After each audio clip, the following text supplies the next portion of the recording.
Right now at 6, firefighters in Pittsburgh rescue a woman from a burning house. Mostly clear skies for the majority of us, but thunderstorms off to the west. We'll take a look at that forecast, get you out the door coming up. Plus, a major water main project is underway in downtown Lamar. What that means for residents and businesses. The 4 states' most watched news starts now. Good morning and welcome to the KOAM Morning News. It's 6 a.m. I'm Melissa Alexis. I'm Chris Warner. It is Thursday. It's March the 27th. And as promised, we have some showers and thunderstorms out there this morning. They are moving very slowly. And they're not very well organized, but they are out there. So we might still see some of those through the morning for your commute. And that's going to be the other thing as part of your morning commute could be impacted by these showers and storms. And we will take a look at them in a moment. But first, a look outside, downtown Pittsburgh. Now, again, if you just about everyone east of this line of storms is clear at this point. So we're looking pretty good. MoDOT camera, I-44 at range line, looking fairly good as well this morning. So here's the Skywatch Storm Tracker. See how disorganized this line of storms is? And I mean, even going back to the beginning, it was a lot more organized at 4 a.m. as you see it. A lot of lightning out there.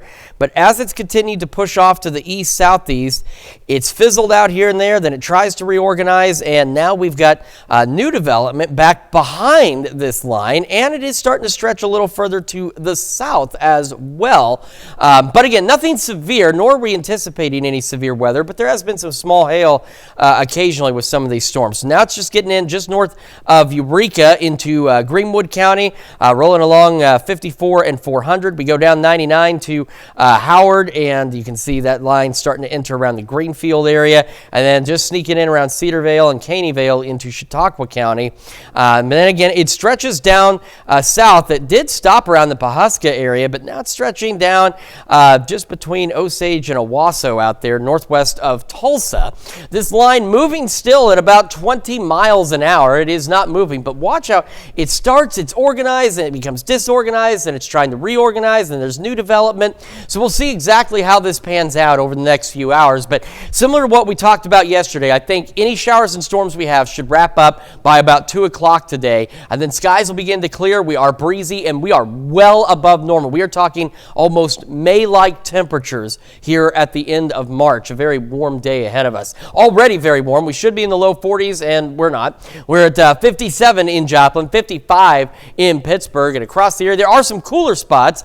For example, Miami Grove sitting at 50, Cassville down there as well, but still that's above normal. Most of us are in the upper 50s. So if these storms hold, which I think they will, like I say, it won't be severe, but I think they'll hold. We'll have some scattered storms, kids getting on the bus for some of us. Upper 50s, south winds gusting to 20. By this afternoon, mostly cloudy, 80. Southwest winds gusting to 30 when the bus brings them home. We'll deal with those gusty winds, highs in the low mid 80s, and then skies clearing as we head through the evening and overnight. We still do have the potential for strong to severe thunderstorms very late Saturday into Sunday. We'll go over that and, of course, keep you updated on these storms here in just a few more minutes. Melissa? Thanks, Chris. We'll see you soon. Pittsburgh firefighters have rescued a woman from a burning home. Firefighters yesterday responded to a report of a woman trapped in a burning house at 605 North Georgia. The city says they immediately attacked the fire, found the woman, and despite heavy smoke, they got her out. The Pittsburgh fire chief says the woman had some injuries and they transferred her to the care of Crawford County EMS. The medical helicopter took her from Pittsburgh's Mercy Hospital to another location. We don't have any other word on her condition, but the fire department says no one else was in the home. The state fire marshal's office will also help with the investigation of the fire. A Neodesha, Kansas man enters a plea on a reduced charge as part of a plea agreement in the death of a Coffeyville, Kansas man. Ryan Mikola was originally charged with second-degree murder for the death of David Winget. According to court documents, Winget died after an altercation with Mikola in May of last year. Now, Mikola has pleaded no contest to a charge of aggravated battery in the case, and the authorities have dismissed the murder charge. Sentencing is scheduled for May. To be the first to see breaking news, weather, and sports, download the KOAM News app. It's available free of charge in the Apple App Store and the Google Play Store. Just search for the KOAM News app. The Pittsburgh USD 250 School Board met yesterday evening, but only in executive session, not open to the public. Yesterday, the district sent a message to parents acknowledging that the district was aware of multiple social media posts circulating about district employees.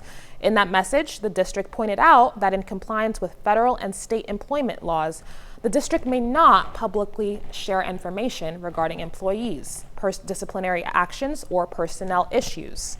Crews in Lamar continue to work on replacing the city's downtown water mains. The project is funded through ARPA grants. The replacement of the pipes coincides with a well drilling project to provide a redundant water source for the city. Residents and businesses in the immediate area are advised that their water may minimally be disrupted starting today, as crews work to attach residential lines to the new main lines. So this has been on the city's engineering studies and priority list for quite some time. We have quite a few cast iron lines in the ground that still have to come out also, but we knew that this was a great opportunity for us to use some of this funding to replace some of this major infrastructure for us. Now, the project is slated to continue into the fall. City officials say they're confident the deadline will be met. We continue to take a look at small communities that make up our area. Our own Trevor Lewis took some time to visit the town of Arma, Kansas to learn more about its history. We were incorporated in 1909. We were a mining area town. Most everybody had something to do with mining up until the 60s. My grandfather was a deep shaft miner, coal miner. And over the last 50 years, we are a bedroom community to Fort Scott, Girard, Pittsburgh. I was growing up there, it'd be very common to have over 10,000 people here at homecoming. It was started as a welcoming back from the troops from World War II, and it has stayed very patriotic throughout the years. It's home.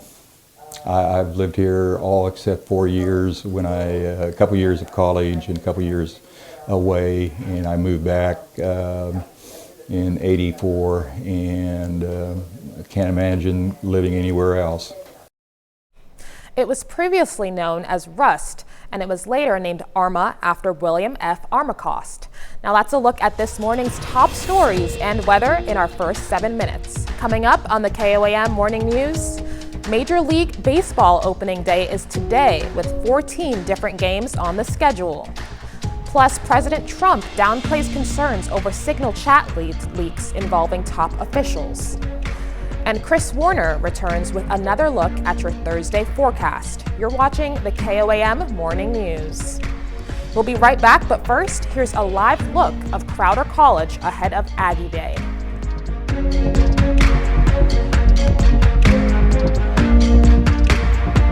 Topping Nation Watch this morning. Play ball. It's that time of year for baseball fans to enjoy some peanuts and Cracker Jacks at the ballpark. Opening day for Major League Baseball is today. 11 of the 14 MLB games are scheduled for afternoon starts. The New York Yankees and Milwaukee Brewers will lead the way. One of 3 evening games will feature the defending champion Dodgers home in Los Angeles to take on the Detroit Tigers. The Dodgers already have 2 wins in the bank. That's after they beat the Chicago Cubs twice in Japan last week in what baseball dubbed the Tokyo Series. The Social Security Administration is pushing back the rollout of a controversial anti-fraud measure. The planned policy requires applicants who can't verify their identities online to visit a field office to complete the claim in person. Right now, people can apply and verify over the phone. The change was supposed to take effect on Sunday. It's been pushed back to April 14th. The Social Security Administration says the delay will allow for more employee training. President Donald Trump is pivoting to a new automobile tariffs amid new Republican scrutiny over the use of non-government app Signal to discuss military plans. A top House Republican is pushing for an investigation, as President Trump says he'll ask Defense Secretary Pete Hegseth to review what information should be deemed as classified. Jared Hill reports from New York. I think it's all a witch hunt. President Donald Trump continued to downplay the growing concerns stemming from the Atlantic's editor Jeffrey Goldberg being mistakenly added to a group chat on Signal where top Trump officials discussed sensitive military operations. Nobody's texting war plans. There's no units, no locations, no routes, no flight paths, no sources, no methods, no classified information. Defense Secretary Pete Hegseth Wednesday after Goldberg published more messages from the chat, including some where Hegseth detailed the specific times F-18 fighter jets would launch to strike a target terrorist. Less than 3 hours later, Hegseth wrote sea-based Tomahawks would be launched. They're saying nothing happened. I'm saying that this represents a serious breach in national security. CBS News has learned the top Democrat and Republican on the Senate Armed Services Committee are pushing for a classified briefing and an expedited report from the Inspector General on the incident. Meanwhile, President Trump is turning up the heat on trade.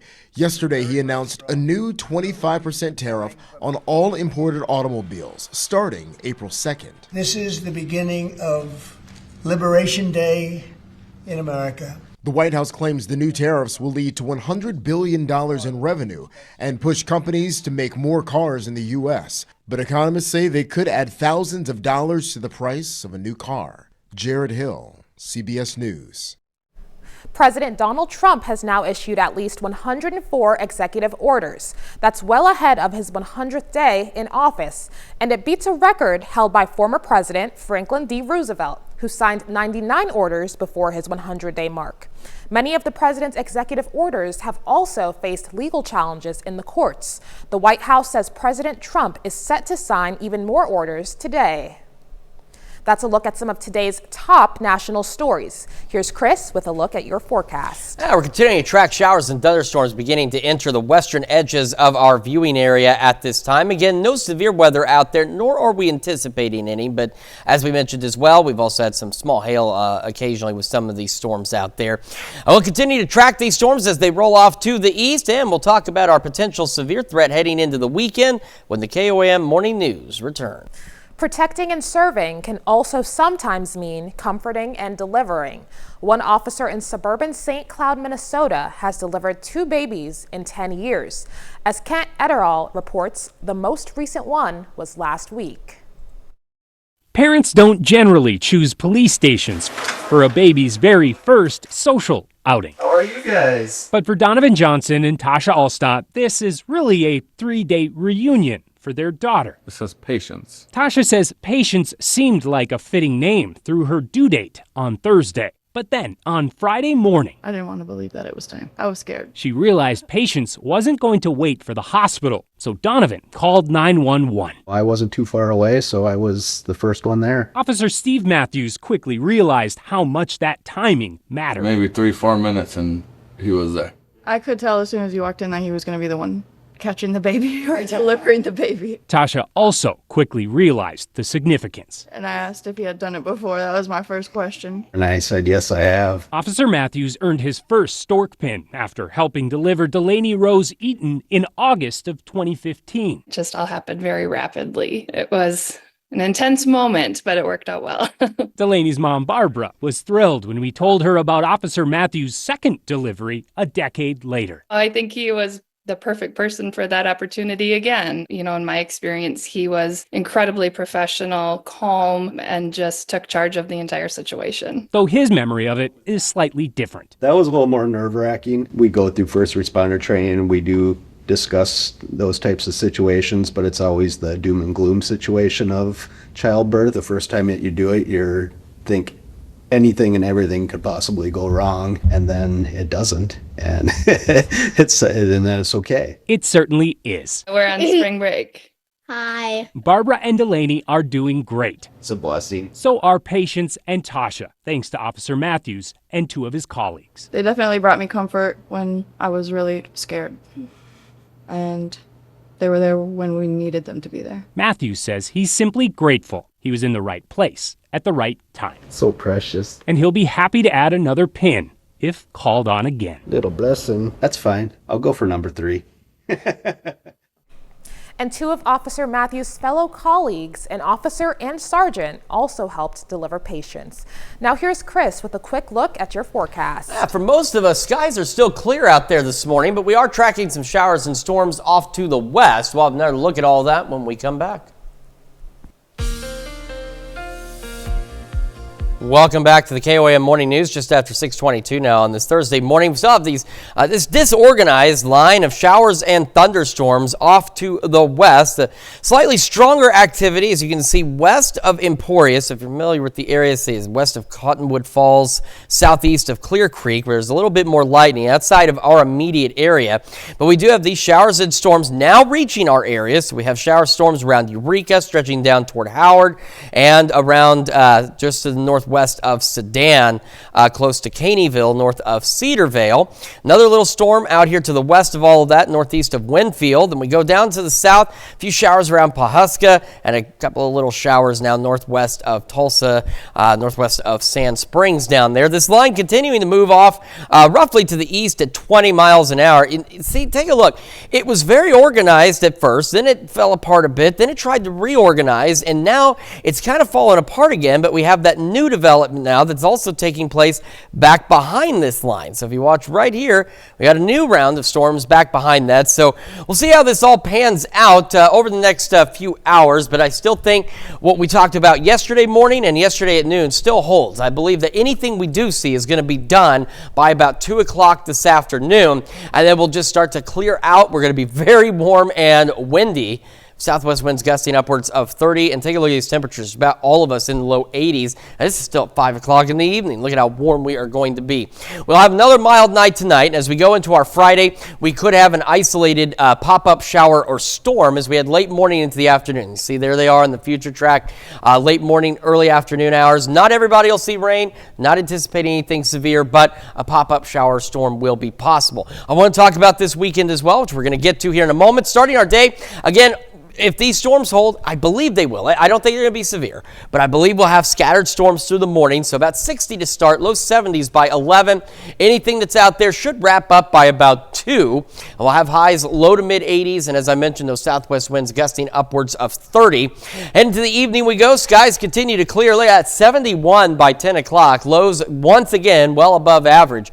Upper 50s. Southwest winds gusting to 25. As we go on Saturday afternoon, again, Future Track still wants to put a couple of isolated showers, maybe a thunderstorm in the afternoon hours Saturday. But what we're really watching is this overnight storm threat. And that's why you want to make sure you've got the KOAM Skywatch weather app ready to go. And make sure you have your weather radio ready to go, because odds are anything we see, regardless of how intense it gets or doesn't get, hopefully, is going to happen while most of us are sleeping. We go late Saturday. By 8, we have a few showers and thunderstorms out there. And then as we go later into the night, about midnight, 1 a.m., this cold front starts to roll in, and then we get a new line of showers and storms, and they could intensify rather quickly, which could lead to strong to severe thunderstorms very early Sunday morning. So here's that line at 5 a.m., still sliding through, and it won't be until we head into the afternoon that the severe threat will pass. So we could still have a few lingering showers, a couple of rumbles of thunder, but the severe threat will pass as we head into Sunday afternoon. So with that said, again, we have our thunderstorm chances this morning, so scattered storms, nothing severe. Same tomorrow with any pop-up storms, but now Saturday's close enough that we're into that 1 through 5 category rating here. So we have a 1 out of 5, but remember, this also extends into about 1 a.m. Sunday. So this isn't during the daytime hours Saturday. This is going to be late Saturday night, very early Sunday morning. Then we go into Sunday, and we still just have the possible and probable categories. Tomorrow, Sunday will fall into day 3, and we'll get a better detail on what the severe threat's looking like. But remember, a couple of days ago, it was along and east of I-49. Yesterday, it was slightly angled, and now it's backed up even further west. So we want to watch Sunday very closely for that potential for strong to severe thunderstorms. Now, again, I think the worst of it is going to be out to our east as that line intensifies through the afternoon Sunday, but we will still probably see some strong storms overnight into Sunday morning. Again, low 80s today, low 70s tomorrow, near 80 again by Saturday. Sunday, we start warm. That cold front pushes through. Temperatures fall down into the 30s for our lows. We're going to be a little below normal on Monday, but worry not. The very nice warm weather will return pretty quickly as we head through next week. Let's check your forecast. We're going to send it over to Melissa now with Health Watch. Topping Health Watch this morning, living alone is linked to significantly higher rates of depression, anxiety, and suicide. A study published in JAMA found that groups that are the highest risk are men and people between the ages of 40 and 64. The findings underscore how social isolation can have serious harm on your mental health. Many teenagers could already be setting themselves up for heart problems later in life. A study by the American Heart Association found the time between age 18 and one's mid-20s are crucial to heart health. Many teenagers are developing obesity, high blood pressure, high cholesterol, and type 2 diabetes, and it's important to address those factors at a young age. People with a college education could face steeper mental decline after a stroke. A study by the University of Michigan showed people with higher levels of education lost more functioning skills like memory, problem solving, and doing everyday tasks compared to people with only a high school degree. The reasons for the disparity aren't clear. That's a look at some of today's top health stories. We'll be right back. Right now at 6:30, area first responders will soon get a financial boost thanks to an annual telethon. Skies clear in Pittsburgh, clouds thickening up to the west ahead of some thunderstorms. We'll have a look at those storms and the forecast get you out the door coming up. Plus, a Joplin sandwich shop hosts a tasty fundraiser to benefit a nonprofit. The 4 states' most watched news starts now. Good morning and welcome to the KOAM Morning News. It's 6:30. I'm Melissa Alexis. And I'm Chris Warner. It's Thursday, March the 27th. And well, see, now I'm distracted because we have there's a creature flying around in the studio. Yeah. Like we need that right now, but there's something flying. I tried to kill it just before we came back, but he escaped. So yeah, you'll get him next time. Hopefully he doesn't get us, because that will make for a much more interesting KOAM Morning News, I suppose, if he starts chasing us around. But thankfully he took off somewhere. Maybe he's scared. Maybe he'll stay scared. And we have some showers and storms pushing through the area this morning. We're going to start though with that look outside downtown Pittsburgh. You can see a couple of clouds off to the left side of your screen, mostly clear skies, but off to the west, those clouds are thickening up ahead of a line of showers and storms. MoDOT camera I-44 and Rangeline looking good as well. So here's that, look how disorganized this line is. It is tried really to get organized.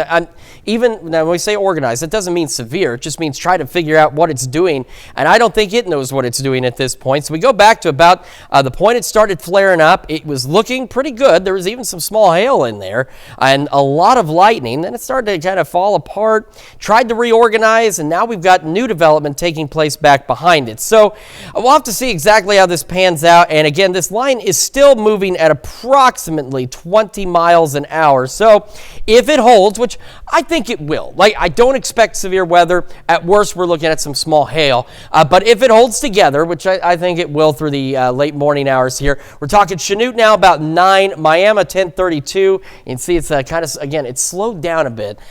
Joplin around 11:30. These times were all about 30 minutes earlier.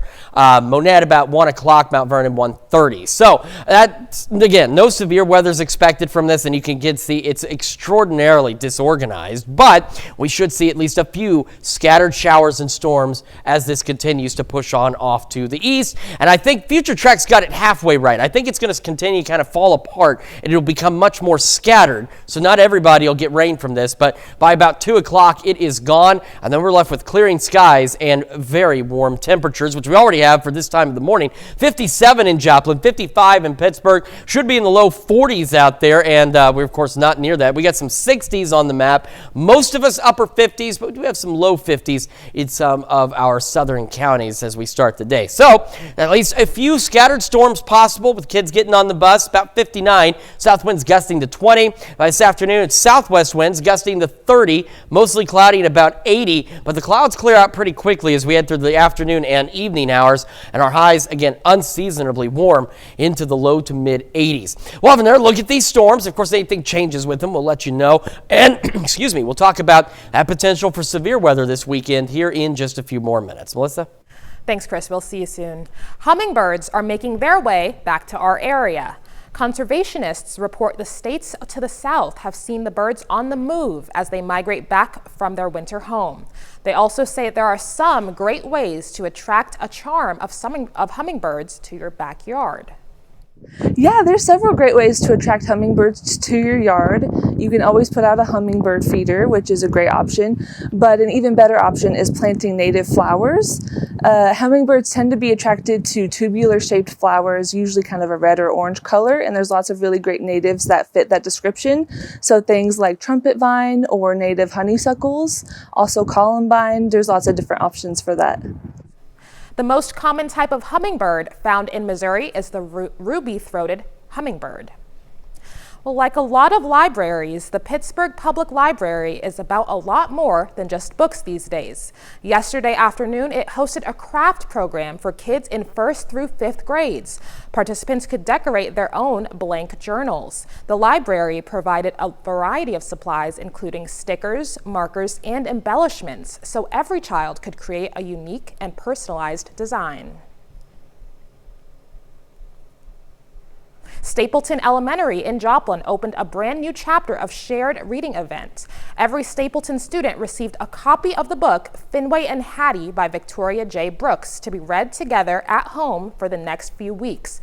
The staff at the school see the event as a great way to show how fun reading can be. Reading is fun, and we have tried to do everything we can to promote that through our book, through our revealing in the assembly, we transformed our entire school with the theme and objects from the book, so they walked in school today completely surprised, and they're waiting anxiously to find out what's going on, why did our teachers do this, and that we're going to do this together, and we're a community, our families, to our students, to our staff. And the school says it plans to celebrate the completion of the book with a Stapleton Reads Night on Thursday, April 17th. A Joplin business cooked up its annual fundraiser to benefit the community yesterday. Jersey Mike's served up its National Day of Giving event. The sub shop donates 100% of sales generated on the day to local charities. For the Joplin shop, that meant a big boost to Big Brothers Big Sisters of Jasper and Newton counties. The Jersey Mike's Day of Giving is huge. Last year we were benefit of the Day of Giving as well, and we made just a little over $25,000 off of just 100% of sales. You do nothing different than come in and eat, and 100% of those sales benefit Big Brothers Big Sisters. Those funds go to help for cost of background checks, insurance, which is always going up, just those costs that we have associated with running a safe mentoring operation. No surprise, Day of Giving is Jersey Mike's busiest day of the year. Since the event began in 2011, Jersey Mike's has raised more than $113 million for local charities. Some area first responders will benefit from your donations to KOAM's Hero Fund telethon next week. The fund is used to aid first responders in getting state-of-the-art personal protection equipment and other safety resources so they can return safely to their families as safely as possible. We spoke to the Goodman Police Department to see why they hope to receive this funding. Actually wanting the grant for a drone for the police department that we could use to help better law enforcement. It would help us apprehend suspects, fleeing suspects. It would just overall help. We got a school here in the area, knew we could drone the school for threats. The Hero Fund will take place next Wednesday at our noon, 5, and 6 broadcasts. Now that's a look at our top stories coming up this half hour on the KOAM Morning News. President Donald Trump announced a new 25% tariff on all imported cars starting next month. And we have a warm and windy day today. We'll have what to expect with Chris Warner in the Skywatch Weather Center. You're watching the KOAM Morning News. We'll be right back. But first, here's a live look of Crowder College ahead of Aggie Day.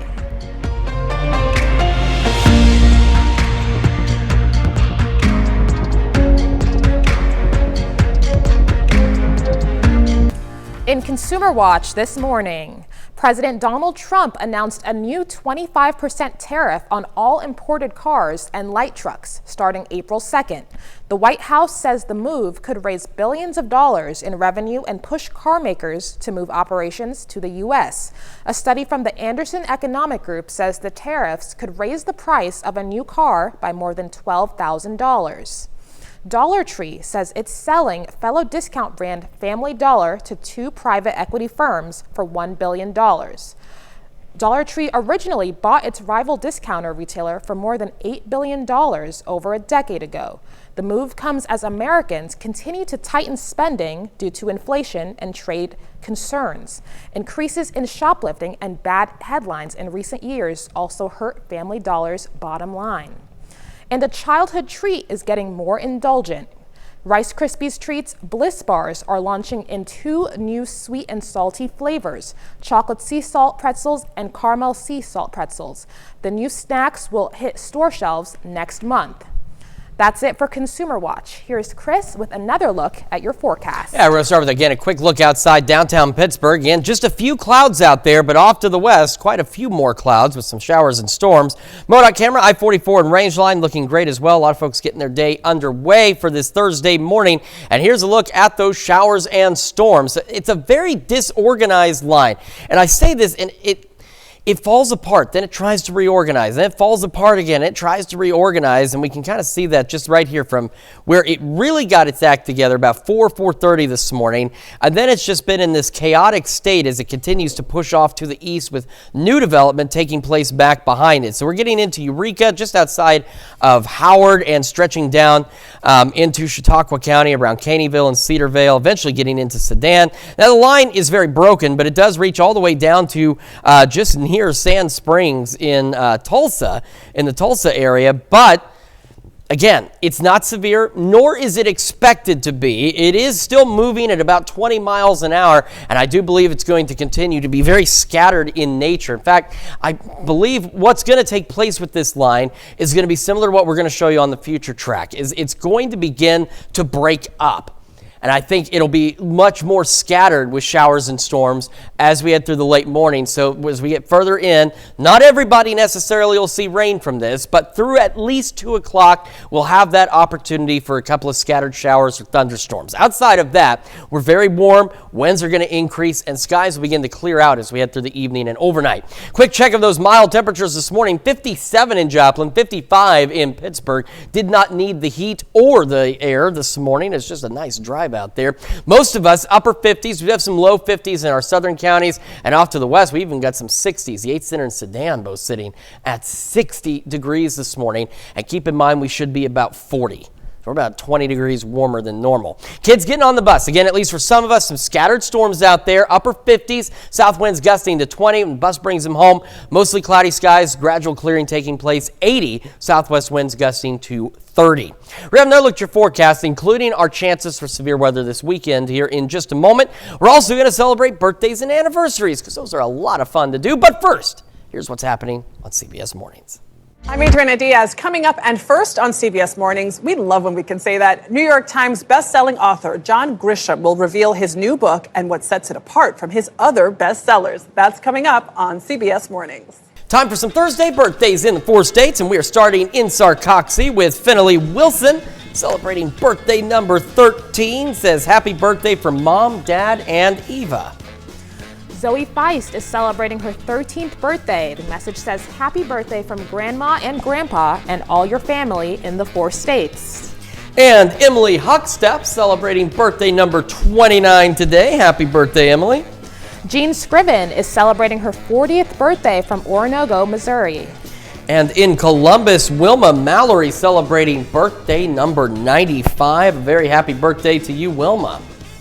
And Donald Myers is celebrating 106 from Carthage, Missouri. That's amazing. Happy birthday, Donald. We talk about an incredible milestone there, Donald. I hope you have a fantastic day. And we have additional birthdays, including Hannah Zom in Baxter Springs. It says here she's the daughter of Rick Atkinson, who's actually up next. We have Rick Atkinson celebrating his birthday as well in Baxter. Certainly a special celebration for the two of you, and hopefully you're able to enjoy it today. Of course, and Kenny White is celebrating a birthday in Scammon, Kansas. And last but of course certainly not least, Kesha Clark celebrating another year wiser today as well. Very happy birthday to everyone on our list. That's a great list of birthdays, some big milestones out there. And if you want to celebrate with us, Melissa has some information for you.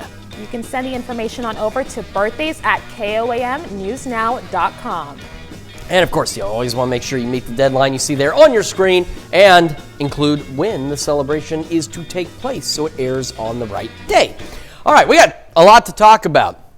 I was telling one of our producers, because I'm a windbag like I am right now, I'll talk forever, and I said I feel really bad because if we just had the storms today and nothing this weekend, or vice versa, I could wrap this up pretty quick. But unfortunately, we got two things to talk about. First, we have these showers and thunderstorms off in the western edges of our area. Now, this line is continuing to struggle to find its meaning, if you will, but it is pushing off to the east at about 20 miles an hour. So here's timings, but I want to emphasize as this line struggles to form, I think we're going to be looking at more of a scattered storm event. So not everyone that's in this little highlight will see showers and storms through the day and through the morning, but we could see them in these areas. Chanute by about 8:41, Miami by 10, Joplin by about 11, Monette by 12:41, as it continues again to push off to the east at about 20 miles an hour. So we're going to take a closer look at where we are seeing showers and storms in our area. First up into Greenwood County around Eureka and Twin Grove, showers, some thunderstorms out there. Same getting ready to roll into Howard now in Elk County, and we go down to Chautauqua County and see this one. They're moving very slowly, still hanging out in Caneyville, around Cedarvale, just starting to peek into Sedan at this point. And as I mentioned, the line does stretch further south, but you can see it's very broken, but it does eventually reach right around Sand Springs in the Tulsa metro area. And we've had additional development that has ultimately taken place back behind this line. If you watch, you can see it here. And you can also see where this line tried to be organized, then it stopped, and tried again, and then it stopped. So that's why we're not anticipating any severe threat from this. When it was organized, we were getting some pea to dime size hail, but even that has come down. And as I mentioned, and the future track kind of gives you a better idea, I think it will become a lot more scattered with the thunderstorm activity as we go through the morning into the afternoon. So that's why I believe as it gets further east, not everybody in its way will necessarily get rain, but we could see some by 2 o'clock. I think it's all done. Then we'll have clearing skies. Temperatures extraordinarily warm for this time of year. Low to mid 80s out there. Clear skies overnight tonight. And as we head into Friday, clouds will return a bit, going partly cloudy. And we'll start to have the opportunities by late morning into the afternoon for some isolated showers or pop-up showers and pop-up storms. But again, tomorrow, no severe weather expected either. We're looking to be about 60 by 8 this morning. Low 70s by 11 o'clock. And again, scattered storms, I think, through the morning. And I think they'll persist in our area through about 2 o'clock, and then they're done. Low mid 80s, southwest winds gusting upwards of 30. Skies clearing through the evening and overnight. Look at this, 71 by 10 o'clock. Our lows once again about 20 degrees above normal into the upper 50s. Southwest winds still gusting upwards of 25. Now let's talk about the weekend. Future track still gives us at least a hint of maybe some isolated showers or a rumble of thunder in the afternoon hours on Saturday. I don't think that's going to be our concern. What we're focused on is what's going to take place as this cold front approaches late Saturday into early Sunday morning. Here we are at 8, few isolated scattered showers and storms, but then we get a line developing along that front just after midnight, pushing into southeastern Kansas. Here it is by 1 a.m. By 5 a.m., it's continuing to push on through the area. But believe it or not, these storms could be strong to severe even that early in the morning. So you want to make sure that you have the Skywatch weather app ready to go. You've got your weather radio ready to go. That way it can wake you up if needed. Now, hopefully it doesn't get that bad, but we do have a severe threat with this. That line will actually intensify and unfortunately bring even more significant severe weather to our east as we head into Sunday afternoon. As we go into Sunday afternoon, a few showers after that, but nothing severe. So again, this low-risk Saturday is really overnight. late night Saturday, and then we still have that possible risk has been expanded further to the west now again for Sunday morning. So we'll keep a very close eye on this, keep you updated as we get closer on any changes with that potential severe threat this weekend. We're going to have another look at your forecast and the news you need to know in just a moment, and when we transition to Fox 14 at 7 a.m., we're going to see why a bar in Colorado is shining bright in women's college basketball. Here's a check of today's top headlines, the news you need to know before you head out the door. Ryan Mikola of Neodesha, Kansas enters a plea for a reduced charge as part of an agreement in the death of David Wingen of Coffeyville, Kansas. Mikola was originally charged with second-degree murder. Now Mikola has pleaded no contest to a charge of aggravated battery, and authorities have dismissed the murder charge. Sentencing is due for May. Pittsburgh firefighters rescue a woman from a burning home in North Georgia Street. The city says they immediately attacked the fire, found the woman, and despite heavy smoke, they got her out. The woman was then transferred to Pittsburgh Mercy and later life-flighted to another care facility. The fire department says no one else was in the home. Some area first responders will benefit from your donations to KOAM's Hero Fund telethon next week. The fund is used to aid first responders in getting state-of-the-art personal protection equipment and other safety resources so they can return home safely to their families. The Hero Fund will take place next Wednesday on our noon and 5 and 6 broadcasts. That's a check of today's top headlines, the news you need to know before you head out the door. As you head out the door, we could have a few scattered showers and storms through the morning, lasting maybe until about 2 o'clock. Then they are done. No severe weather today. Low to mid 80s, southwest winds gusting to 30. Skies will clear through the evening and overnight. Very mild evening and overnight, back into the upper 50s with southwest winds still gusting to 25. Still breezy tomorrow, and then low 70s. Few pop-up showers or storms possible, and they were watching that severe threat very closely as we head into late Saturday and very early Sunday morning. Something we'll want to continue to monitor over the next couple of days. For sure. Coming up today at noon, we're making breakfast in a mug in the Mr. Food Test Kitchen. And your morning news continues on KOM with CBS Mornings. It's time to play ball. Coming up on CBS Mornings, take an inside look at the world of one Major League Baseball team for opening day. Or you can switch on over with us to Fox 14, where your only local morning news continues.